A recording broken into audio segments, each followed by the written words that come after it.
Hello friends, good afternoon. Welcome once again to this session with LearnFatafat. तो आज के session में हम कंटिन्यू करेंगे चैप्टर 5 अरिथमेटिक प्रोग्रेशंस जो class 10 CBSE mathematics text book का चैप्टर है and this is your chapter from your term 2 portion. So let's continue this chapter. और आज के सेशन में हम एक बहुत ही इजी फॉर्मूला पढ़ेंगे और उसके ऊपर बेस्ड सॉल्व एग्जाम्पल्स भी करेंगे so that you get a good hold of the formula and how to use it. So let's learn फटाफट. So जो हम formulas पढ़ने वाले हैं that is going to help us to find the nth term. So today's session is on finding the nth term. nth term किसका? Obviously arithmetic progression का, AP का. किसी भी AP का nth term कैसे find करना है? This is the formula for it. Okay. an nth term के लिए we are using the a n लिखेंगे हम उसको. A of a n is equals to a plus n minus 1d. So you remember इसमें AP में what is a? Okay, a n is what?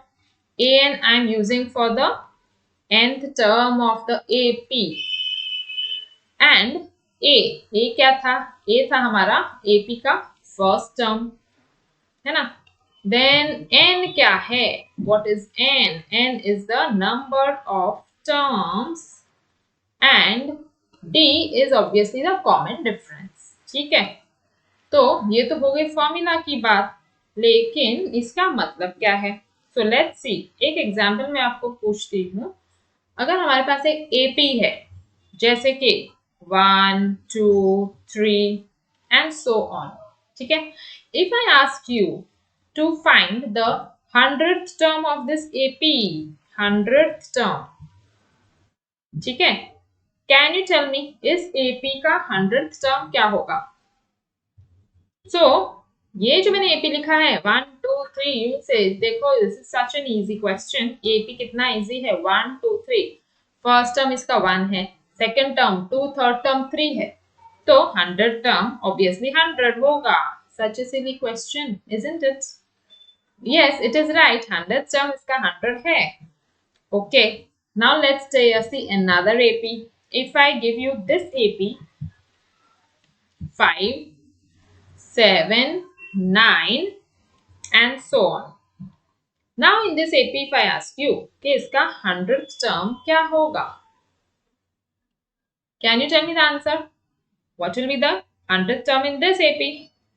First term 5 है, second term 7 है, third term 9, फिर आप बोलोगे फोर्थ टर्म इज 11. यस, फिर 13, फिर ये ऐसे ऐसे ऐसे करके आप क्या 100 तक गिनोगे? No, we don't need to do that long process. उसी लॉन्ग प्रोसेस को शॉर्ट करने के लिए हमें ये फॉर्मूला दिया है. हम इस फॉर्मूला से डायरेक्टली कोई भी किसी भी टाइप के एपी का कोई भी टर्म ढूंढ सकते हैं. Okay, it can be the first term दिया ही होता है, फर्स्ट टर्म नहीं, 11th term, 12th term, 100th term या फिर 50th term. Any term of any AP we can find using this formula.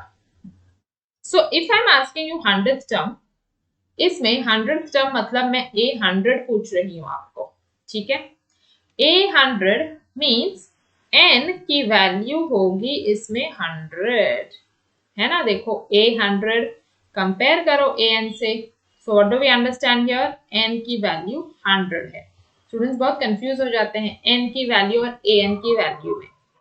तो an का मीनिंग होता है nth टर्म एंड n का मतलब है नंबर ऑफ टर्म्स, इसलिए मैंने यहाँ पे स्पेसिफिकली लिखा है.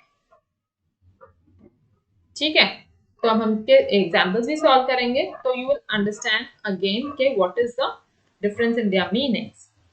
Now before we do the examples, let us see कि ये फॉर्मूला जो है ये मिला कैसे, बना कैसे ये formula. Okay, so if you remember AP, what was the general formula for AP? First term is a, second term अगर किसी भी एपी का फर्स्ट टर्म ए है और कॉमन डिफरेंस डी है, तो how can I write that AP?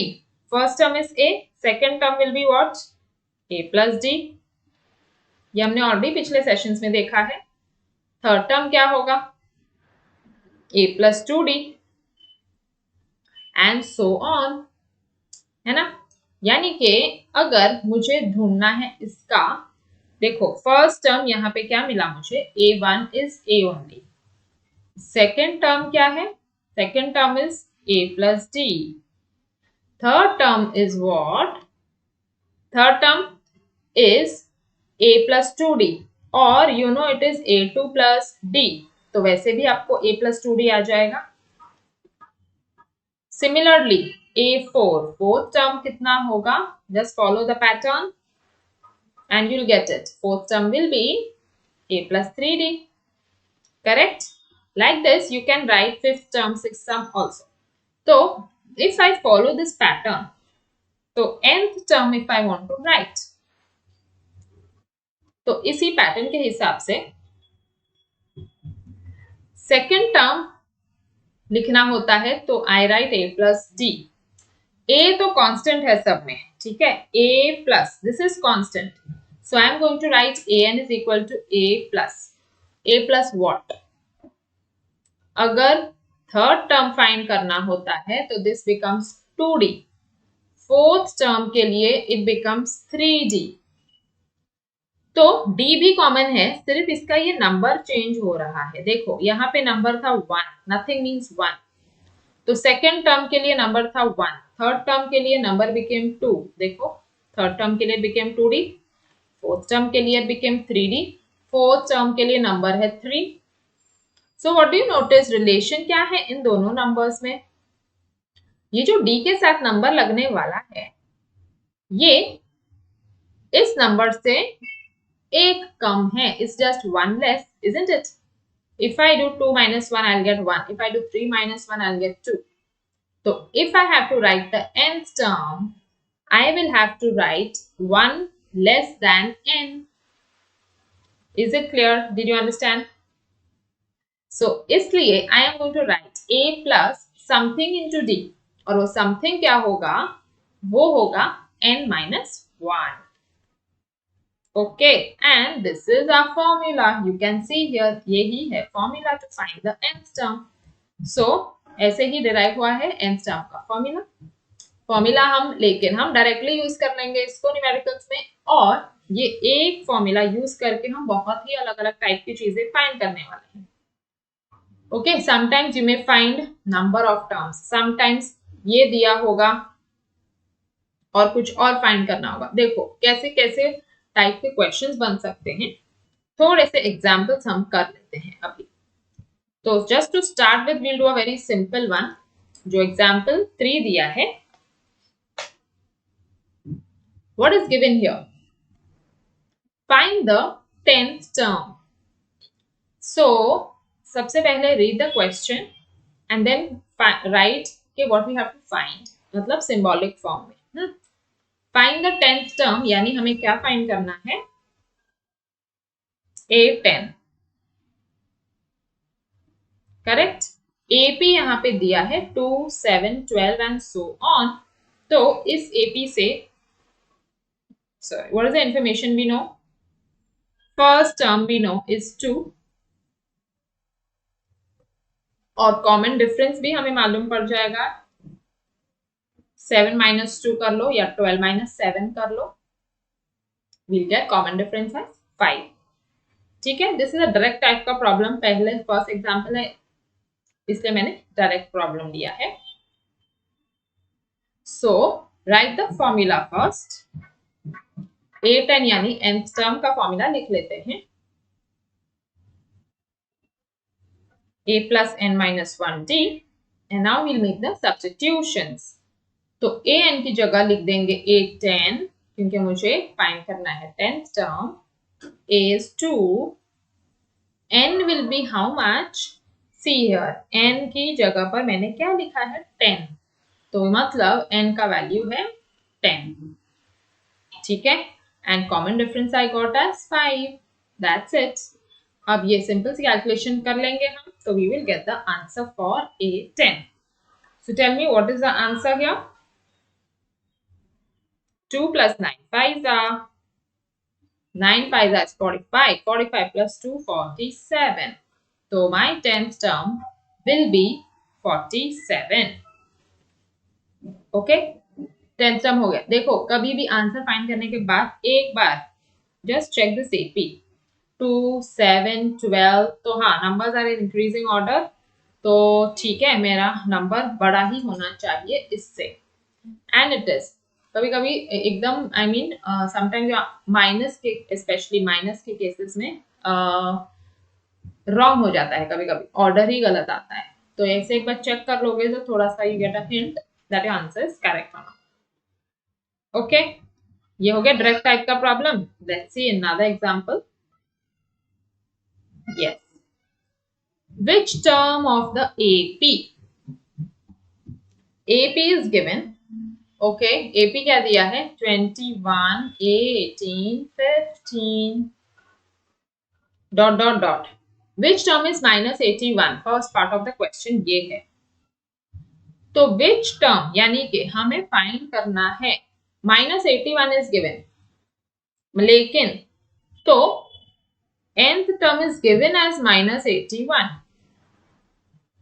इस AP के सीक्वेंस में कहीं ना कहीं ये नंबर आने वाला है -81, but it will come in which position, so that we have to find, means I have to find the value of n in this question। ठीक है, n की वैल्यू फाइंड करनी है। चलो तो फॉर्मूला डालते हैं। an is equals to a plus n minus 1 d। a is how much 21, n is how much, n की वैल्यू तो अननोन है, an की वैल्यू दी है, an is given as -81। So this is the place I was telling you जहां पे confusion हो जाती है स्टूडेंट्स को। n is unknown here, an is known here। ठीक है, n की जगह -81 नहीं डालना है और n नहीं फाइंड करना है, so be careful। n is unknown and d की वैल्यू है 18 minus 21 minus 3 होगा। ठीक है, now just solve this।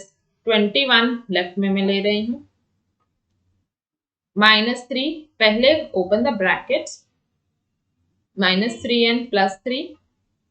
Okay, +3 भी अब लेफ्ट में जाएगा तो -3 बन जाएगा, and I will get 3 4 5 8 9 10। -105 is -3n, minus cancel, n की वैल्यू कितनी होगी 105 upon 3, that will give me 3 3s are 9 3 5s are 15।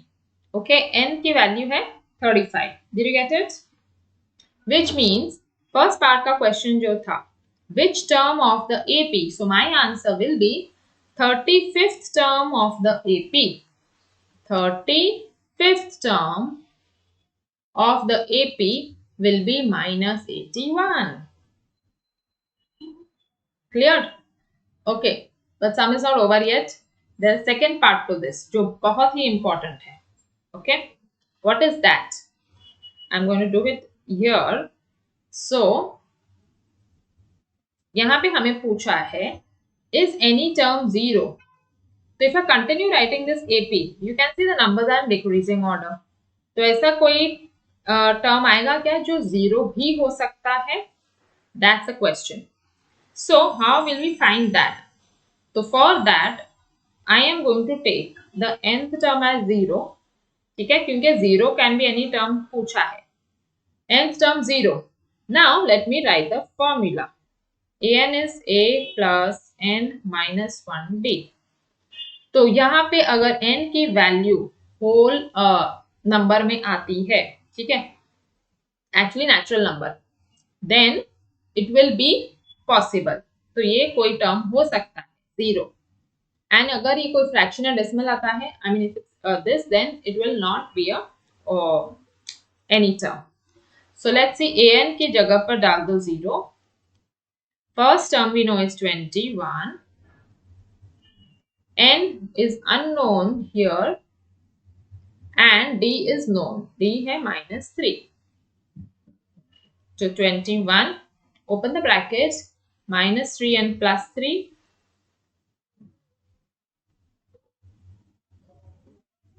0 is equal to 21 plus 3 is 24 minus 3n. So 24 is equal to 3n. तो n की value आ गई 8, which is a natural number, which means eighth term 0 होगा. Question क्या था? Is any term 0? So my answer is yes. Yes, 0 है कोई तो term, और कौन सा टर्म? एट्थ टर्म है 0. ओके. एंड अगर यहाँ पे आपको नेचुरल नंबर नहीं आता, if you got a fraction, for example if I get 25 is equals to 3n, देन ये 25 अपॉन 3 आएगा. So this is not possible. There is no term which can be this will be 8 point something, है ना. 8 point something वाला term ऐसा तो हो नहीं सकता. Either it can be the 8th term or the 9th term. So this is how we will check whether 0 is any term or no. In fact, any other number also if they ask you, to same way में हमें check करना है. ठीक है, clear? आगे बढ़ें. Yes, this is example 5. Okay, again a different type of question. So as I told you, formula एक ही है, पर उसके ऊपर based questions का type अलग-अलग है. यहाँ पे जो क्वेश्चन है, determine the AP, we have to find the AP. AP is not given. What is given here? दो चीजें दी हैं. एक तो दिया है third term is 5, so I will write A3 is 5, और दूसरा क्या दिया है? Seventh term is 9. That's it. ये दो चीजों से हमें फाइंड करना होगा एपी. ठीक है. So let's write the formula. Formula obviously लिखेंगे हम. A3 दिया है. So wait, I will just erase it from here. Left side से थोड़ा स्टार्ट करते हैं. ठीक है. तो third term is 5 and seventh term is 9 दिया है. सो थर्ड टर्म an का फॉर्मूला क्या है? a plus n minus 1d. Here n is 3, so 3 minus 1 into d. Okay, so I will get A3 is a plus 2d. Similarly, A7 हमें मिल जाएगा a plus 6d, है ना. Similar calculation कर लो. अब third term दिया है 5 और six term दिया है 9. Now what do we see here? We have got two equations. Okay. यहाँ से इस पार्ट को छोड़ दो. फर्स्ट इक्वेशन, सेकेंड इक्वेशन, दो इक्वेशन है और दो अननोन है a and d. So can't we solve it to find the unknowns? Yes, we can. तो कोई भी मेथड यूज कर लो इसको साइमल्टेनियसली सॉल्व करने के लिए. I'm going to subtract both the equations and what will I get? 5 minus 9 minus 4, 2 minus 6 again minus 4, a minus a 0. तो मुझे क्या मिला? यहाँ पे माइनस भी कैंसिल हो गया. t is equal to 1. Common difference का वैल्यू मिल गया. AP फाइंड करने के लिए what do I need? I need d and I need a also. a की वैल्यू, अब ये जो है समझो ये फर्स्ट इक्वेशन, ये सेकंड इक्वेशन, दोनों में से कोई भी इक्वेशन में I will substitute the value of d. ठीक है. So a plus 2d is 5. इसी में कर लेते हैं. a plus 2d is 5. Therefore a plus 2 into 1 यानी 2. So a की वैल्यू मिली मुझे 3. Now I got the value of a, I got the value of d. तो मेरा AP क्या होगा? फर्स्ट टर्म है 3, कॉमन डिफरेंस 1 है, सेकेंड टर्म है 4, थर्ड टर्म है 5, फोर्थ टर्म है 6 and so on. This will be my required AP. Okay. So this is how we got AP from two terms given. Okay, so this was again a different type of question. Isn't it interesting? See, only a single formula and so many different things you're doing with it. Okay, so check whether 301 is a term. So when you read this question, you recollect something. We have done a similar question where we had found whether 0 is a term or no. So continue this, solve this in the same way. You know the value of A, you know the value of D, 11 minus 5. Okay, 301 will be your AN and N हमें find करना है. N अगर natural number आ गया आपको solve करके तो this will be your term. So do this on your own. Okay, and let's see another type. Okay, now this is another different type of question. तो मैं इसको solve करती हूँ. ठीक है, similar type के थे तो इससे मैंने पिछला वाला solve नहीं किया था. You can do it on your own. Okay, so find the 11th term. 11th term you have to find. So means A of 11 is how much? नहीं, क्योंकि here the 11th term we have to find from the last term. यानी कि towards the first term. Last term से first term. If I count from -62, यहाँ से ये -62 अगर first term है और उसके पहले जो आएगा वो सेकेंड, फिर उसके पहले वो थर्ड, ऐसे करके backward AP if I write, then उसमें जो 11th term है that I have to find in this question. Okay. So now there are different methods to do this sum. दो मेथड तो आपको टेक्स्ट बुक में ही दिए हैं. So the easier one is what कि हम इस AP को कर देंगे reverse. So that way we will do. उससे आंसर बहुत easily आ जाएगा. So whenever you have this type of question, find the 11th term from the last term.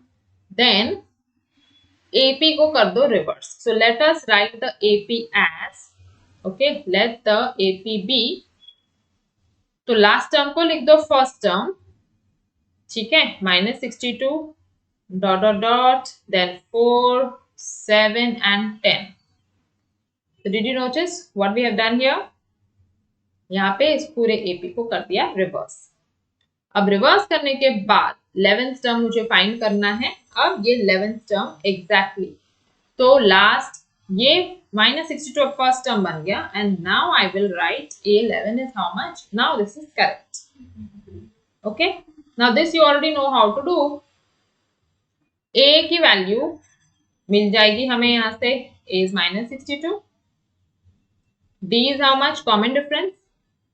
आगे ये फर्स्ट, सेकंड और थर्ड टर्म पर पता है नहीं, but it's okay. See here you know the three terms, so use any two. For example, I'm doing 10 minus 7, so I will get the common difference as 3. And now let me use it in my formula. So A11 will be A plus n minus 1D, correct? So A11 A की ये डाल देते हैं -62 plus n is 11, so 11 minus 1, 10, and common difference is 3. Okay, now simply solve it. -62 plus ये हो गया 10 3s are 30. So 30 minus 62 is how much? -32. So this is my 11th term.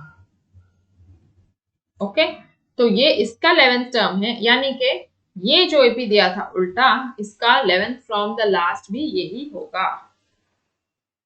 ठीक है, इज इट क्लियर? चलो, so one last question we will do before we close today.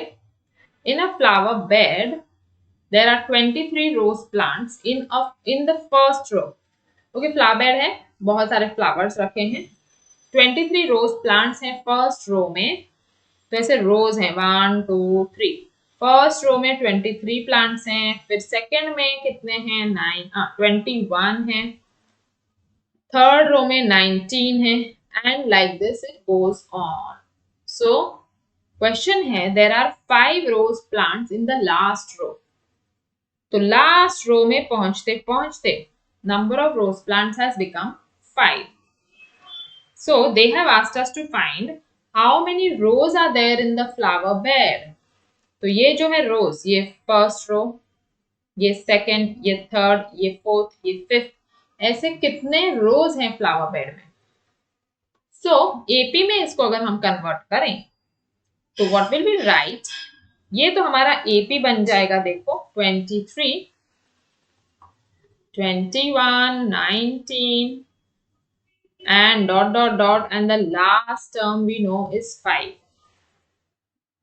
Okay, and we have to find the number of rows, मतलब n find करना है. इसमें number of terms अगर हमें मिल गए कितने हैं, तो that will be equal to the number of rows,